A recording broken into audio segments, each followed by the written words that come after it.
வணக்கம் நண்பர்களே. இன்னைக்கு நம்ம வீடியோவில் எதை பற்றி பார்க்க போகிறோம்னா, டிவிகே அரசிற்கு உச்சநீதிமன்றத்தில் மாபெரும் வெற்றி கிடைச்சிருக்கு. அதுதாங்க, அரசு பணி நியமனங்கள் வழங்கினாங்க கிட்டத்தட்ட 31 மக்களுக்கு. அதுதான் இந்த கரூர் துயர சம்பவத்தில் உயிரிழந்த மக்களின் குடும்பங்களுக்கு 31 அரசு பணி நியமனங்கள் வழங்கினாங்க. அந்த அரசு பணி நியமனங்கள் செல்லாது, ரத்து என்று மதுரை ஹைகோர்ட் அதிரடியாக அறிவித்தது. இதற்கு எதிராக உச்சநீதிமன்றத்தில் மேல்முறையீடு செய்தார்கள் தமிழ்நாடு அரசு. அந்த மேல்முறையீடு வழக்கில் அதிரடியாக தமிழக அரசிற்கு சாதகமான தீர்ப்பு வந்திருக்கு. அதுதான் முழுவதுமாக பார்க்கலாம் மக்களே. இந்த கரூர் துயர சம்பவத்தில் கூட்ட நெரிசலில் சிக்கி கிட்டத்தட்ட ஒரு 31 குடும்பங்கள், 31 மக்கள் இறந்தாங்க. 31 மக்களுக்கு மேல் இறந்தாங்க. அவர்களுக்கு டிவிகே அரசு ஆட்சி அமைந்தவுடன் இந்த கரூர் துயர சம்பவத்தில் கூட்ட நெரிசலில் இறந்த மக்களின் குடும்பங்களுக்கு அதிரடியாக கிட்டத்தட்ட 31 பணி நியமனங்கள், அரசு பணி நியமனங்கள் அதிரடியாக மாண்புமிகு முதலமைச்சர் அவர்கள் அவருடைய கையினாலேயே வழங்கினார். அந்த அரசு பணி நியமனங்கள் தான் ஒரு சர்ச்சைக்குரிய அரசு பணி நியமனமாக இருந்தது என்று நாம் தமிழர் கட்சியின் நிர்வாகியும் மனிதநேய மக்கள் கட்சியினுடைய நிர்வாகிகளும் மதுரை ஹைகோர்ட்டில் பொதுநல வழக்காக இந்த அரசு பணி நியமனங்களுக்கு எதிரான பொதுநல வழக்காக தொடுத்தாங்க. அந்த வழக்கை விசாரித்த மதுரை ஹைகோர்ட் அதிரடியாக அன்னைக்கு தீர்ப்பு வழங்கினாங்க. இந்த தமிழ்நாடு அரசு வழங்கிய அரசு பணி நியமனங்கள் செல்லாது, இந்த அரசு பணி நியமனங்கள் ரத்து செய்கிறோம், இது ஒரு தவறான முன்னுதாரணம் அப்படின்னு சொல்லிட்டு அதிரடியாக தமிழக அரசு வழங்கிய அரசு பணி நியமனங்களை ரத்து செய்தது மதுரை ஹைகோர்ட் கிளை, மதுரை ஹைகோர்ட். இதற்கு உடனடியாக தமிழ்நாடு அரசு, டிவிகே அரசு உச்ச நீதிமன்றத்தில் மேல்முறையீடு செய்தார்கள். அந்த மேல்முறையீடுல என்ன சொல்றாங்கன்னா, அதிரடியாக அன்னைக்கே ஸ்டார்ட் பண்ணிட்டாங்க. உச்ச நீதிமன்றத்தில் மேல்முறையீட்டு மனு மீதான விசாரணை ஆகஸ்ட்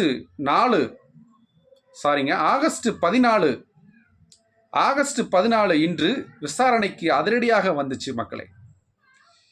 தமிழக அரசின் சார்பாக மூத்த வழக்கறிஞர் அபிஷேக் மனு சிங்வி அவர்கள் அதிரடியாக தமிழக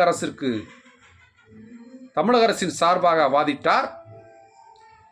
அவர் என்ன வாதம் வச்சார்னா, சுப்ரீம் கோர்ட்ல இந்த அரசு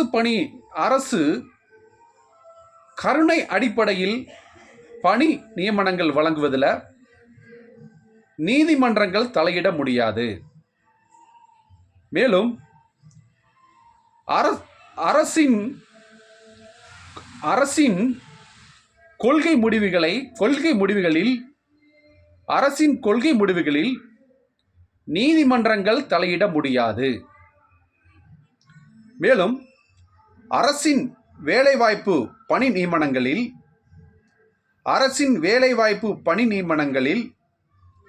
யாரும் பொதுநல வழக்கு தொடுக்க முடியாது.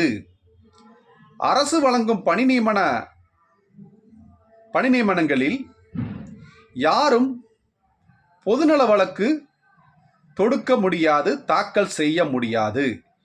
இதுதான் தமிழக அரசின் பிரதான வாதமாக பார்க்கப்பட்டது சுப்ரீம் கோர்ட்டில். இதை ஆராய்ந்த சுப்ரீம் கோர்ட் நீதிபதிகள் அதிரடியாக உத்தரவு பிறப்பித்தார்கள், அதிரடியான தீர்ப்பு வழங்கினாங்க. இந்த மதுரை ஹைகோர்ட் வழங்கிய இடைக்கால தடை அதிரடியாக நீக்கினார்கள் உச்சநீதிமன்ற நீதிபதிகள். இந்த அரசு வழங்கிய பணி நியமனங்கள் செல்லும். உச்சநீதிமன்றம் அதிரடியாக தீர்ப்பு வழங்கினாங்க. இந்த மதுரை ஹைகோர்ட் விதித்த இடைக்கால தடை ரத்து என்று உச்சநீதிமன்றம் அதிரடியாக தீர்ப்பு வழங்கினாங்க. உச்சநீதிமன்ற தீர்ப்பே தலையாய தீர்ப்பாக கருதப்படும். நீதிமன்றங்களுக்கெல்லாம் நீதிமன்றம் தலையாய நீதிமன்றம் என்றால் அது உச்ச நீதிமன்றம் தான். இந்த உச்ச நீதிமன்றமே இன்னைக்கு தமிழக அரசிற்கு ஆதரவாகவும் இந்த கருணை அடிப்படையில் வழங்கிய பணி நியமனங்கள் செல்லும் அப்படின்னு அதிரடியாக தீர்ப்பு வழங்கியிருக்கிறாங்க. இந்த தீர்ப்பு தமிழ்நாடு அரசுக்கு, மாண்புமிகு முதலமைச்சர் அவர்களுடைய முன்னெடுப்புக்கு கிடைத்த ஒரு மாபெரும் வெற்றியாக பார்க்கப்படுகிறது. மேலும் இந்த உச்சநீதிமன்ற நீதிபதிகள் மதுரை ஹைகோர்ட் கிளைக்கு ஒரு டைரக்ஷனும் சொல்லியிருந்தாங்க. அது என்னவென்றால், அரசு பணி நியமனங்களில் அரசு கருணை அடிப்படையில் கரூரில் கூட்ட நெரிசலில் உயிரிழந்த மக்களின் குடும்பங்களுக்கு அரசு பணி நியமனங்கள் கருணை அடிப்படையில் அரசு வழங்குகிறது. அதில் நீதிமன்றங்களுக்கு என்ன பிரச்சனை இருக்கிறது? இதில் எப்படி நீதிமன்றங்கள் நீங்கள் தலையிட முடியும்? மேலும் ஒரு அரசின் கொள்கை முடிவாக அவங்க எடுத்து செய்கிறாங்க. அரசின் கொள்கை முடிவில் எப்படி நீதிமன்றங்கள் தலையிட முடியும் அப்படின்னு அதிரடியான ஒரு மதுரை ஹைகோர்ட்டுக்கு ஒரு டைரக்ஷனும் கொடுத்தாங்க உச்சநீதிமன்ற நீதிபதிகள். மேலும் உச்சநீதிமன்ற நீதிபதிகள் என்ன சொன்னாங்கன்னா, இந்த கரூர் துயர சம்பவம் என்பது ஒரு துயர சம்பவம். இந்த கூட்ட நெரிசலில் சிக்கி அப்பாவி மக்கள் உயிரிழந்தனர். அந்த உயிரிழந்த மக்களுக்கு, அவங்களுடைய குடும்பங்களுக்கு ஒரு நிவாரணமாக அரசு பணி நியமனங்கள்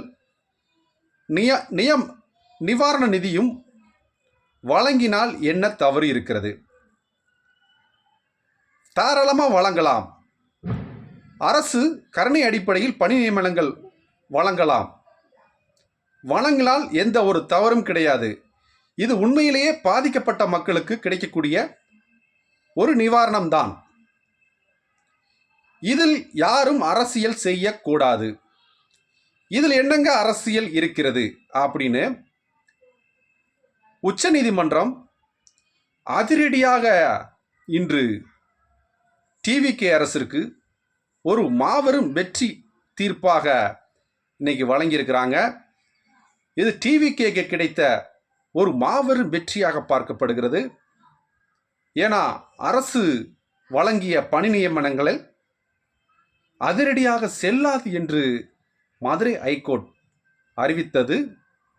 அது டிவிகே அரசிற்கு ஒரு கடும் பின்னடைவாக பார்க்கப்பட்டது. இன்னைக்கு அதிரடியாக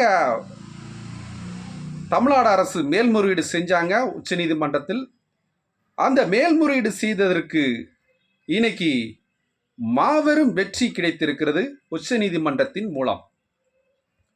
இது உண்மையிலேயே அந்த கரூர் சம்பவத்தில் பாதிக்கப்பட்ட மக்களுக்கு கிடைத்த ஒரு மாபெரும் வெற்றியாக பார்க்கப்படுகிறது. அந்த கருணை அடிப்படையில் வழங்கிய பணி நியமனங்கள் இந்த தீர்ப்பின் மூலம் செல்லும் என்று உறுதிப்படுத்தப்பட்டுள்ளது மக்களே. இனி சொல்லப்போனால் உண்மையிலேயே இந்த கரூர் கூட்ட நெரிசலில் மக்கள் இறந்திருக்கிறார்கள். அந்த இறந்த மக்களுக்கு அவர்களுக்கு பணி நியமனங்கள் வழங்கியது எந்த ஒரு தவறும் கிடையாது. ஏன்னா அவங்க உண்மையிலேயே பாதிக்கப்பட்டிருக்கிறாங்களே. அதை பாதிக்கப்பட்ட மக்களுக்கு நிவாரணங்கள் கொடுப்பது ஒரு அரசின் கடமையாகும். அவர்களுடைய குடும்பங்களை பாதுகாக்க வேண்டும். ஏன்னா இழப்பில் இருக்கிறாங்க. இழப்பில் இருக்கிறவங்களுக்கு அரசு என்பது காக்க வேண்டும் அவர்களை. அதுதான் எல்லா மக்களாலும் ஒரு விரும்பப்படுகிற ஒரு செய்தியாக பார்க்கப்படுகிறது. இந்த உச்சநீதிமன்ற தீர்ப்பு தமிழக மக்களுக்கு கிடைத்த ஒரு மாபெரும் வெற்றியாகவும், குறிப்பாக நம்ம டிவிகே அரசுக்கு கிடைத்த ஒரு மாபெரும் வெற்றியாக பார்க்கப்படுகிறது. இந்த வீடியோவை முழுவதுமாக பார்த்ததுக்கு நன்றி. பிடிச்சிருந்தா சப்ஸ்கிரைப் பண்ணுங்க, லைக் பண்ணுங்க. மீண்டும் சந்திப்போம். நன்றி, வணக்கம்.